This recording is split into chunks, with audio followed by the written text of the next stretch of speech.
Mikroihličky sú najviac inovatívny produkt tohto roku. Značka VT ako prvá prišla s mikroihličkami. Ja mám Riedl Shot 300. Čím vyššie číslo, tým viac mikroihličiek. V tomto produkte sa nachádza 237 500 mikroihličiek. Tieto hydrogelové masky obsahujú rôzne aktívne látky. Chcem si ukázať, ako dosiahnuť maximálny efekt pomocou týchto dvoch produktov. Ako prvé si na úplne suchú a čistú pleť aplikujem mikroihličky.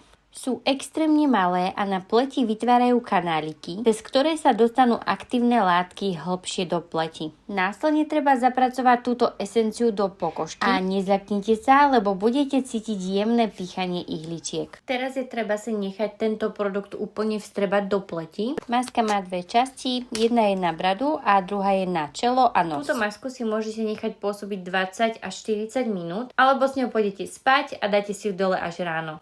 No, takže dobré ránko. Z tejto masky, ktorá bola na začiatku mliečná, je teraz priehľadná, pretože všetky látky, ktoré obsahovala, sa vstrebali do pleti. Vonku je teraz totálne zamračené, škaredo, takže musím to takto natáčať so svetlom. Aspoň vidíte, ako sa krásne tá pleť leskne.